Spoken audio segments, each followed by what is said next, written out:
C++ is a strongly typed programming language. What this means is that every variable has a type, a name, a value, and a location in memory. For example, if we look at the variable declaration below, we can denote that the type is an integer, the name is the name value, and its value is the number 42. In C++, there are only two types of variables that we can have. Every variable is either a primitive variable or it is a user-defined variable. In the primitive variables, there's only 6 commonly used primitive variables.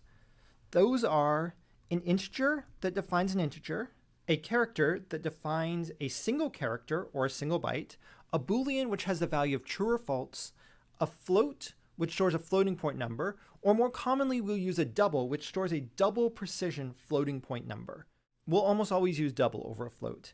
And finally, there is this special type called the void type. We're only going to use the void in context of a function, but the void type denotes that that type has no value. On the other side of things, there's an unlimited number of user-defined types, and we'll define some of our own user-defined types throughout this course. There's going to be two very, very common user-defined types that I want to point out to you right now. One is a string that allows us to build a sequence of characters, and the other is a vector, which allows us to have a dynamically sized array. Notice that to define a string, we'll use stdstring, and this denotes that the string is part of the standard library, and we'll discuss exactly what the standard library provides us and how to use it in just a few lectures. But to really get started, I want to build our very first program. And to do that, we need to understand just one more thing beyond variables, and that is how to start a C++ program. And a C++ program must always start from a fixed starting point. And by the C++ standard, that fixed starting point is the function main. And the function main takes a return value of an integer. By convention, this integer is going to be 0 if the program was successful and non-zero if the program failed.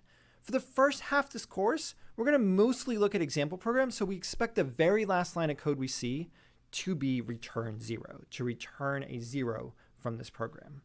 A lot of this is maybe very, very new to you, and we're just going to dive in and we're going to see lots and lots of real-world programs that you can compile and you can download and you can run yourself so that you can play around with it. So if there's something that confuses you, I urge you to dive in a little bit more. Let's look at this first program, and we're going to look at hundreds of these throughout this course. The very first program is main.cpp in the cpp intro directory. And the very first thing we see is on line 10, we see integer main. This denotes that this must be the starting point of our program. Because we know main is the starting point, we know that everything after main is going to be ran sequentially. So the very first line is int I equals 4 on line 11. And this is going to define our first variable I, and it's going to have the value 4. On line 12, we take the value in I and add 2 to it, and I now becomes 6. On line 14, we define another variable, a character. C takes on the value A. And finally, on line 16, we see a new syntax, standard cout. This standard cout just simply stands for console out, and we want to output these things to the console. The double alligator brackets indicate that we're going to concatenate it. So to the console, we're going to concatenate the variable I, which has the value 6, a space, and the variable C, which has the value A. And then we are going to put a new line.